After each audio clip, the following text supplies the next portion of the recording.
Hello, I'm Sam Garrett for Express FM, and I'm joined this morning by Colin Farmery. How are we this morning, Colin? I'm very well, Sam. So, Colin, in April this year, it became official that the Portsmouth Supporters Trust had completed a deal to buy Portsmouth Football Club, which saw the club exit administration and become the largest fan-owned club in English football history. How did it feel to finally achieve such a feat?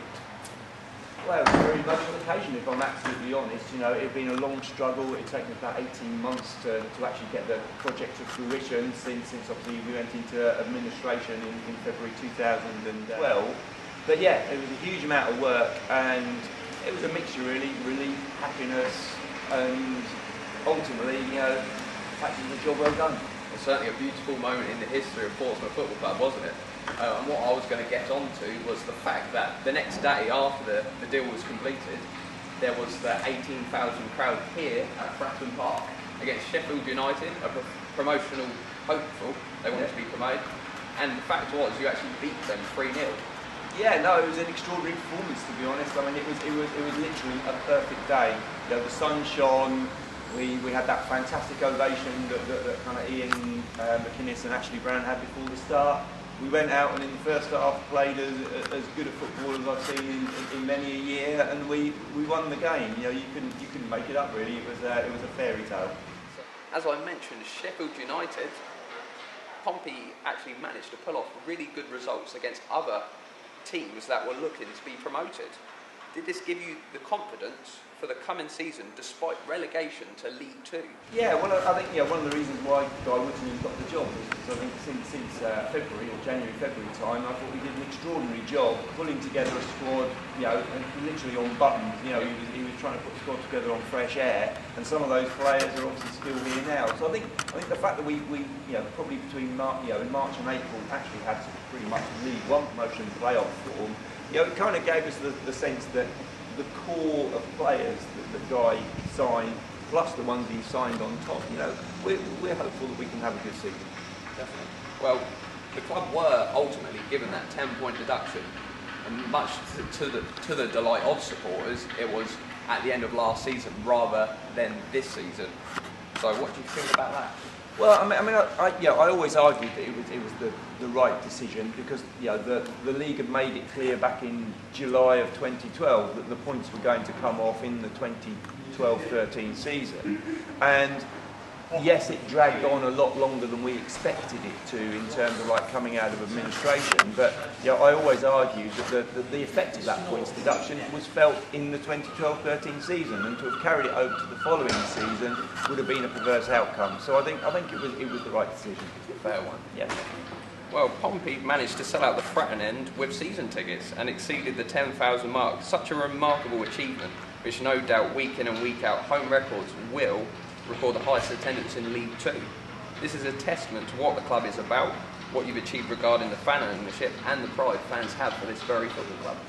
Yeah, I think I'd agree with that. I think we've sold more season tickets now than actually was the top average gate in League Two last season. So yes, there are a few records going to be broken. We broke the League Two attendance record for the opening game against Oxford, and I think it's a testament to fans buying into what we're trying to do down here. You know, we've had 5 or 6 years where it's been fairly chaotic, sort of on and off the pitch.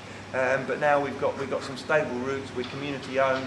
The football club is striving to do its business in the right way, and I think the fact that fans and local businesses and everyone else is buying into that and giving us their support, which is fantastic. What is your current role with Portsmouth Football Club? Because before you were the spokesman of the trust. I became the spokesperson of the trust when in August of 2012, when the bid was really kind of kicking into gear, and I did that role up until sort of April, May time, once the bid was successful. Yeah. What I'm doing now, I've got a number of projects on the go, but one of them is that I work for the football club 1 day a week, advising them on their public relations and on their strategic communications. And I think what I'd say to fans is that there's plenty in that regard that hopefully we're going to be bringing forward in the coming sort of weeks and months, because I think ultimately what we need to do is we need to ensure we communicate well with our fans, and we need to make sure that they understand what a community club is all about, and that we can show that we are what we say we are. You know, we want to be open, we want to be transparent, and strategically, you know, we need to have the communications in place to do that, and that's part of my job to try to ensure that happens. Well, certainly that is being ensured, because Michael's doing a splendid job, you know, as the sort of communications engagements officer. Well, I think his role as engagement manager is part of that process. His role is to go out there and speak to fans, and, you know, to be honest, I can't think of anybody better in the world at doing that job than Mike would be. And you know, we hope fans have kind of seen the difference. You know, we are not going to agree on every single matter. You know, ultimately, when you're running a football club business, which Portsmouth is, you know, a community club is going to take decisions that not every single fan agrees with. But ultimately, what you need to do is you need to see that the decision-making process was transparent, and if you do that, then I don't think really people can have any complaints. Well, regarding fan ownership, is this something that clubs can take? Basically, is this the way forward for other clubs to take example? Well, we like to think so. I mean, certainly at the end of last season, we had some conversations with the Coventry City Trust, because obviously they're a club that have got their own significant issues at the moment. You know, Portsmouth is the biggest community-owned club in England, and, you know, arguably in the UK as well. Although I think part of Midlothian hopefully are about to become a community-owned club as well, which you know, we'll be delighted to see them join us. And, you know, they're probably as big a club as Pompey are north of the border. But yeah, we feel that supporter involvement in football clubs, community ownership, whether it's like the Pompey Supporters Trust as a majority owner, or whether it's a more minority stake such as Swansea City, you know, we think that every club can actually benefit from this model or a variation of it, and we see ourselves at the forefront of that movement. Do you feel a club as high as the Premier League could basically benefit from a fan sort of ownership and keep up with the demands of the high rising costs? Well, I'd say one thing: Swansea City. You know, Swansea City have got a 20% fan stake in them, and they are an excellent model of what can be achieved. And, you know, if in the next 10 years we can achieve half of what Swansea City have achieved here at Portsmouth, you know, we'll have done a pretty good job of it. That's terrific. Well, I was going to get onto Coventry City actually. Just basically, they had to completely move out of the city to play in Northampton, which is Sixfields. That was a huge blow for their supporters. And what actually happened was, a few weeks ago, the majority of supporters opted to go to a charity game at the Ricoh Arena rather than actually following their team to Northampton. How important is that to keep a club playing in the actual city of where they originated? Well, I mean, it's vital, because I mean, you know, the bottom line is that, you know, people are well aware that here at Portsmouth we had a plan B, which would have involved us playing at Havant and Waterlooville, and, you know, while that was a terrific gesture by Havant and Waterlooville, and we'll never forget, you know, how helpful they were in ensuring that kind of Portsmouth would have continued as a club. Playing out of your city wouldn't have been an ideal solution. We wouldn't have had the capacity that we've obviously got here at Fratton Park. So I think at the end of the day, you know, clubs that move out of their cities, and we've seen kind of Brighton, we've seen Charlton in the past, you know, Wimbledon to a certain extent in different sort of context. You know, what it does is it can come close to killing a club, and, you know, fortunately Charlton and Brighton have both recovered and are now sort of, you know, thriving, and you know, Wimbledon as well, one could argue. So being rooted in your location is absolutely vital, which is why, you know, we're solidly behind the Coventry City Trust and what they're trying to do there. Well, basically, formerly known as Wimbledon, now MK Dons, which we just spoke about, AFC Wimbledon was formed by the fans in 2002 who were totally against the idea of relocation out of South London. The fan-owned club are now in League 2. They're just a league below MK Dons.